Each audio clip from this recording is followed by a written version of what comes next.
नमस्कार, बहुत स्वागत आपका इस बुलेटिन में। मैं हूं आपके साथ अवंतिका श्रीवास्तव। बात करेंगे केंद्रीय गृह मंत्री अमित शाह के आज के दौरे को लेकर। भोपाल रात 8 बजे पहुंचने वाले हैं केंद्रीय गृह मंत्री अमित शाह। 15 दिन में अमित शाह का ये दूसरा भोपाल दौरा बहुत ही महत्वपूर्ण है। एयरपोर्ट पर गृह मंत्री नरोत्तम मिश्रा की अगवानी करेंगे। आपको बताएं कि नरोत्तम मिश्रा को मिनिस्टर इन वेटिंग बनाया गया है। भोपाल के बीजेपी दफ्तर में अमित शाह अहम बैठक भी लेने वाले हैं। इस दौरान बीजेपी के आला नेताओं के साथ विधानसभा चुनाव पर रणनीति भी बनेगी। ये बैठक रात 11:30 बजे तक चलने के अनुमान है। बैठक में चुनाव को लेकर अलग अलग बड़ी समितियों पर मंथन भी होगा और इस दौरान 15 से ज्यादा समितियों पर आज अंतिम मुहर भी लग सकती है। न्यूज 18 ने समितियों को लेकर पहले से ही जानकारी दी थी। अलग अलग समितियों के प्रमुखों के नाम का भी ऐलान आज किया जा सकता है। सिंधिया, कैलाश विजयवर्गीय, प्रहलाद पटेल, उमा भारती, फग्गन सिंह कुलस्ते, इन तमाम जिम्मेदारों को हो सकता है कि अलग अलग मोर्चे पर कहीं न कहीं तैनात किया जाए। अमित शाह भोपाल में रात्रि विश्राम करने वाले हैं और उन्हीं के दौरे को लेकर सुरक्षा के कड़े इंतजाम राजधानी में नजर आते हैं। बीजेपी ऑफिस और ताज लेक फ्रंट तक के इलाके में नो फ्लाई जोन भी घोषित किया जा चुका है। साथ ही साथ कई सारे सुरक्षाकर्मी भी इसी रास्ते पर तैनात किए गए।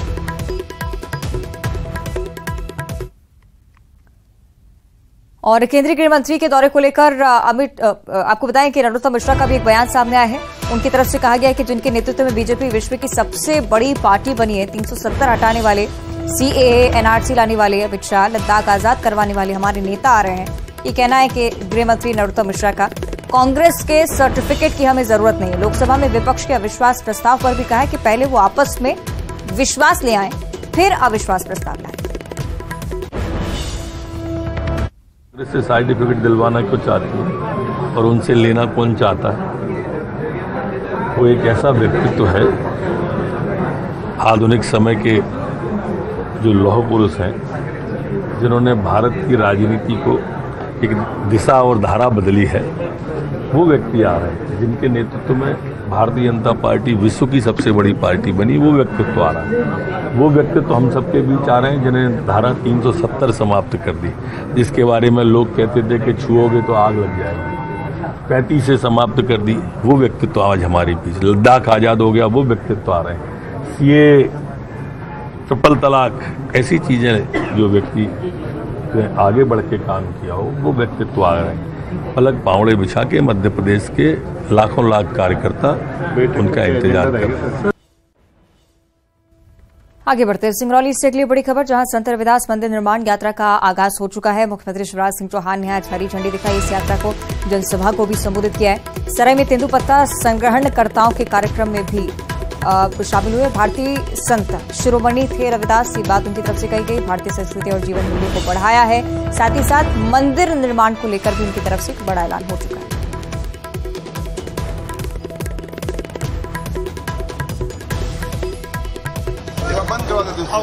संत शिरोमणि श्री रविदास जी महाराज समरसता, सद्भाव, भक्ति, स्नेह और आत्मीयता के ऐसे मूर्तिमंत प्रतीक थे जो आज भी हमें प्रेरणा दे रहे हैं। समाज में सामाजिक समरसता रहे।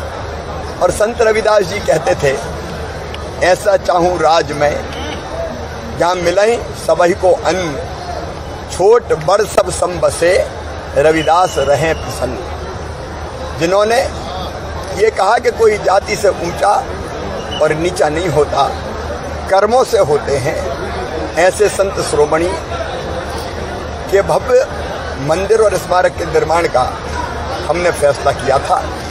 जब रविदास जी जयंती थी, उस अवसर पर सागर में मैंने ये घोषणा की थी कि लगभग 100 करोड़ रुपए की लागत से उनका भव्य और विशाल स्मारक बनाया जाएगा।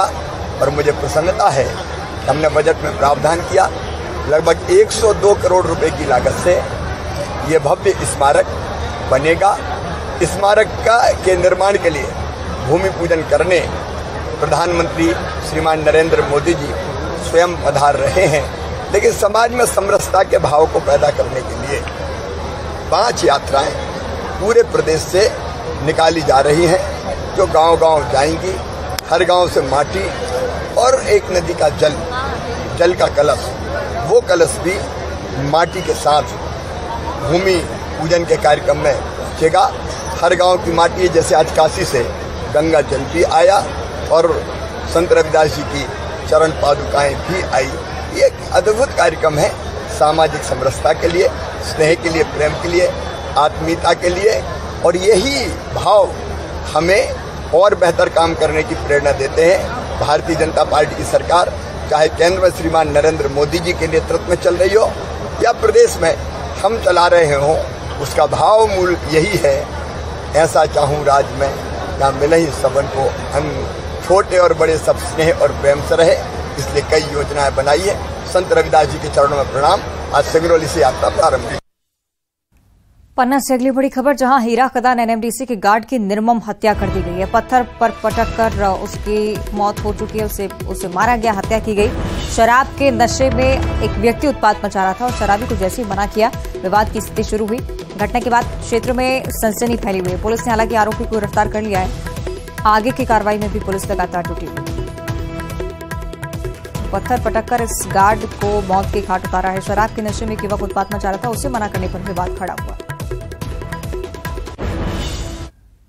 दमोह से अगली बड़ी खबर, जहां बीएसपी के पथरिया विधायक रामबाई सिंह के परिजनों को 7-7 साल की सजा सुनाई गई है। विधायक के देवर कौशलेंद्र चंदू सिंह, भाई लोकेश कुर्मी और भतीजा गोलू सिंह को 7-7 साल की सजा।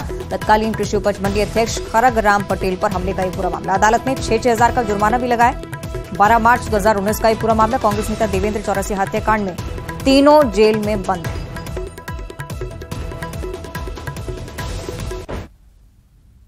खंडवा की आगे बात करेंगे, जहां पानी की टंकी पर चढ़कर युवक ने जमकर ड्रामा किया है। नीचे जमा भीड़ पर भी पत्थरबाजी की कोशिश उसकी तरफ से। पुलिस हालांकि मौके पर पहुंची, युवक को नीचे उतारने की कोशिश भी लगातार चल रही है। खंडवा की ये तस्वीरें आपकी टीवी स्क्रीन पर। एक युवक पानी की टंकी पर जा चढ़ा है। चिलम लगा दिया क्या, पत्थर लेके बैठा दे। खंडवा की ये तस्वीरें आप देखिए, पुलिसकर्मी भी मौके पर पहुंच चुके हैं। जितने भी लोग नीचे मौजूद हैं समझाइश देने की कोशिश कर रहे हैं, लेकिन ये व्यक्ति उन लोगों पर भी पत्थरबाजी कर रहा है। बात करेंगे जगदलपुर से अगली बड़ी खबर की, जहां ट्रक की टक्कर से 3 युवकों की जान चली गई है। दंतेवाड़ा बैंक से पैसे निकालने के लिए तीनों युवक यहां पर पहुंच रहे थे। तीनों मोगपाल के ही निवासी हैं। एक व्यक्ति ने इस दुर्घटना के चलते घटनास्थल पर ही दम तोड़ दिया। 2 युवकों को अस्पताल ले जाया गया, जहां पर उन्हें मृत घोषित कर दिया गया।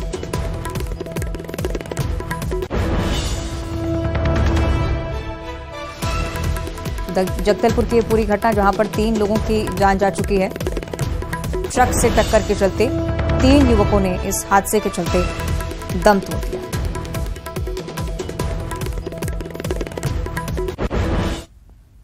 आगे बात करेंगे राजधानी रायपुर की, जहां संविदा कर्मियों ने एक रैली निकाली है। नियमितीकरण की मांग को लेकर संवाद रैली इस बार संविदा कर्मियों की तरफ से। घुटने के बल चलकर विरोध जता रहे हैं, संवाद की कमी बता रहे हैं। एस्मा के आदेश की कॉपी भी फाड़ने की तैयारी। आंदोलनकारियों से संवाद नहीं करने से नाराजगी और ज्यादा बढ़ती जा रही है।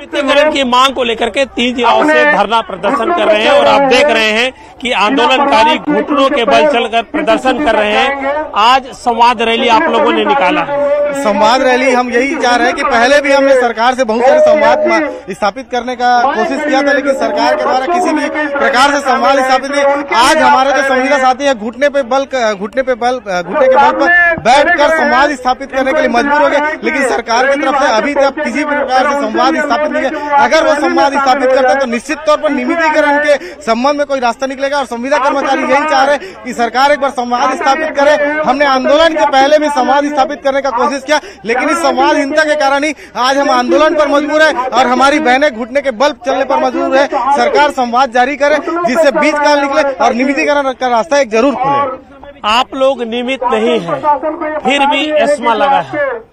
ये तो सरकार को सोचना चाहिए। हम तो नियमितीकरण की हमेशा से मांग करते आ रहे हैं। हमारा ये आग्रह है कि आप हमें नियमित कर दीजिए, बाद में फिर किसी आंदोलन में इसमें लगाते रहिएगा। मैं आपके माध्यम से ये कहना चाहूंगा कि आज छत्तीसगढ़ की ये बहन और बेटियां हैं। संवाद के लिए आज 23 दिन के आंदोलन के पश्चात भी सरकार की तरफ से कोई पहल नहीं हुआ है। माननीय टीएस बाबा जी कहते हैं हमने कह दिया फलाने व्यक्ति से बात कर लें, पर शासन का कोई प्रतिनिधि आज तक सामने नहीं आया है। हमने एक निवेदन भी किया था कि हम बात करना चाहते हैं, समाधान कुछ न कुछ जरूर निकलेगा, पर अभी तक संवाद की स्थिति नहीं हुई है। और ये छत्तीसगढ़ शासन के लिए एक शर्मनाक स्थिति है कि 23 दिन के आंदोलन के पश्चात भी बहन और बेटी घुटनों पे चल रहे हैं और बच्चों को लेके कि हम काफी दिनों से इस हड़ताल पे हैं। आज कितने दिन हो गए सरकार ने हमें विवश कर दिया कि हम घुटने के बल चलने पे मजबूर थे। आगे बढ़ते बात करेंगे जबलपुर से अगली बड़ी खबर की, जहां केंद्रीय राज्य मंत्री प्रहलाद पटेल सेक्सटॉर्शन कॉल के शिकार हो गए। प्रहलाद पटेल की शिकायत पर क्राइम ब्रांच ने कार्रवाई भी फौरन की। क्राइम ब्रांच ने राजस्थान से 2 आरोपियों को गिरफ्तार कर लिया है। भरतपुर से मोहम्मद वकील और मोहम्मद साहिब को पुलिस ने गिरफ्तार किया। आरोपी सेक्सटॉर्शन कॉल करके ब्लैकमेल करने वाली गैंग के सदस्य हैं। प्रहलाद पटेल ने आम जनता से भी यही अपील की है कि इस तरह के फर्जी कॉल से घबराए नहीं, पुलिस से फौरन शिकायत करें। के क्षणों में था तब एक कॉल मेरे पास में आई और उसमें जो कन्वर्सेशंस थे, गलती उसने की कि उसने वो फोटोग्राफ 3 सेकंड का डाल दिया मुझे, तो मैंने उसको इमीडिएट फॉरवर्ड कॉपी किया, इसे डिलीट ना कर दे, कॉपी करके हमने उसको फॉरवर्ड किया। हमारे ऑफिसर ने जो क्राइम ब्रांच दिल्ली के ऑफिसर्स हैं उनको ये सूचना दी और उन्होंने आकर कार्रवाई की। उन्होंने नंबर तो 24 घंटे में ट्रेस कर लिया, लेकिन मुझे पता चला है कि कल गिरफ्तारी हुई है जी। मैं क्राइम ब्रांच दिल्ली को बधाई देता हूं और उनको धन्यवाद भी देता हूं, लेकिन मैं आपके माध्यम से बाकी लोगों से कहता हूं जी, ऐसे मामलों में बैकफुट पर नहीं आना चाहिए, पुलिस की मदद लेनी चाहिए जी, बजाय इसके कि आप डर जाएं। और अक्सर मैं जो सुनता हूं, पर शायद उसको पता नहीं रहा होगा कि गलत जगह डायल हो गया, तो वो मुझे लगता है कि वो सख्त कार्रवाई उन पर होनी चाहिए और जब कभी ऐसे मामले हैं तो उनका सामना करना चाहिए, इससे बचना नहीं चाहिए। सही पवन इस पर हमें ज्यादा जानकारी देंगे।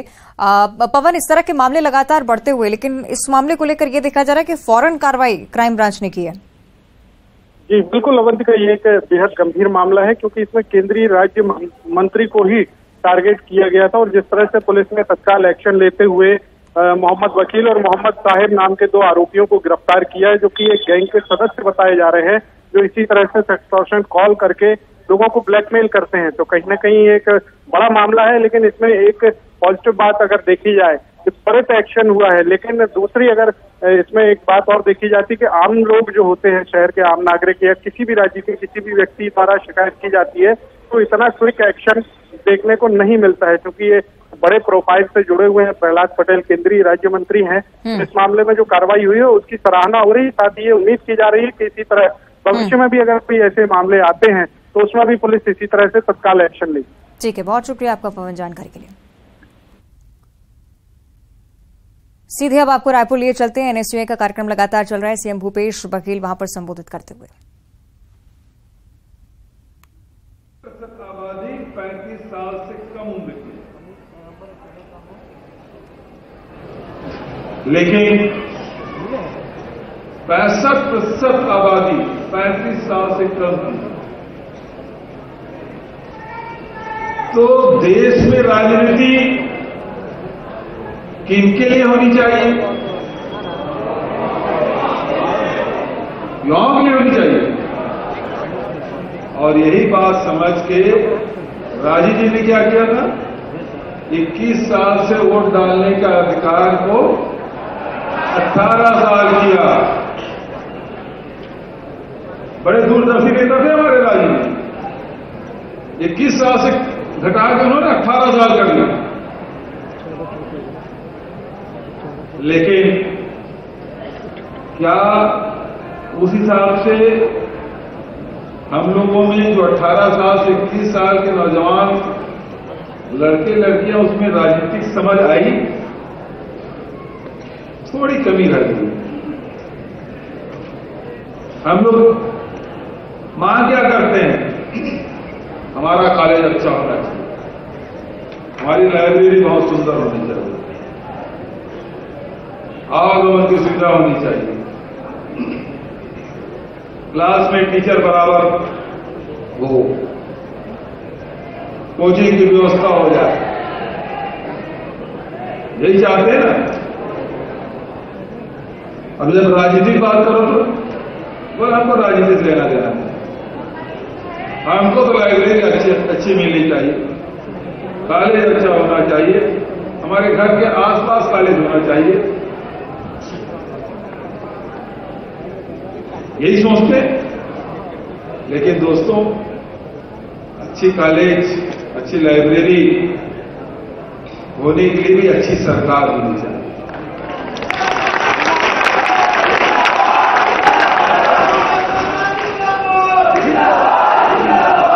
जो मेरे दोस्त अभी कॉलेज में पढ़ रहे हैं, उसके मन में कभी ख्याल आया कि हमारे समय में स्वामी आत्मानंद अंग्रेजी स्कूल होता तो हम भी वहां पढ़ते?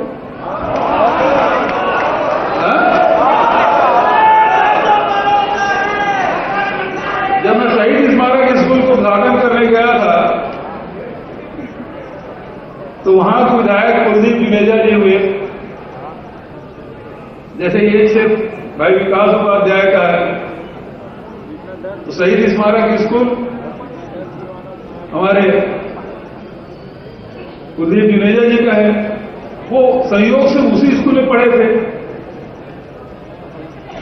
और उन्होंने कहा, जब स्कूल की बिल्डिंग उन्होंने देखी, वहां की व्यवस्था, वहां की लाइब्रेरी, वहां के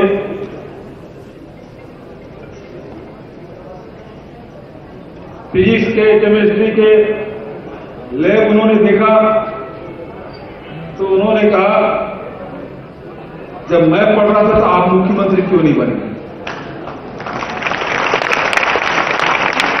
यदि उस समय आप मुख्यमंत्री होते तो मुझे भी स्वामी आत्मानंद अंग्रेजी स्कूल में पढ़ने को मिलता।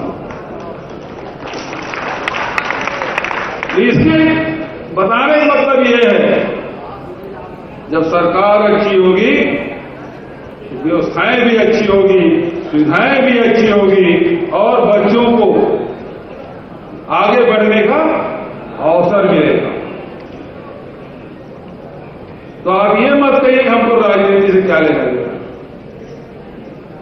आपको याद है, आज हमारे युवा कांग्रेस अध्यक्ष नहीं आएंगे, बेंगलोर प्रशिक्षण में जाए, कार्यक्रम है वहां। इसके पहले एनएसयूआई का अध्यक्ष कौन था? कौन था? आकाश था। और आकाश पिछले समय एक अभियान चलाया था कॉलेजों में, हम बदलेंगे राजनीति। याद है? हम बदलेंगे राजनीति। उन्होंने कॉलेज कैंपस में अभियान चलाया था और अभियान का असर ये हुआ कि हम सब जीते, भारी बहुमत से जीते। उसमें एक कारण ये भी है, बहुत सारे कारण रहे जीतने के, लेकिन एक कारण यह भी था, हम बदलेंगे राजनीति। और आपने देखा उस समय तमाम युवा कांग्रेस के, एनएसयूआई के लोगों को विधानसभा टिकटें हमने दी, जिसमें दो उदाहरण आपके सामने बैठे हुए। एक एनएसयूआई के भूतपूर्व छात्र, जिसके शपथ ग्रहण में भी गया था जब वो एनएसयूआई का अध्यक्ष बना था, कॉलेज का अध्यक्ष बना था, बेमेतरक विधायक आशीष चावड़ा, उसको जिला कांग्रेस कमेटी का अध्यक्ष बना। 29 साल की उम्र में जिला कांग्रेस कमेटी का अध्यक्ष।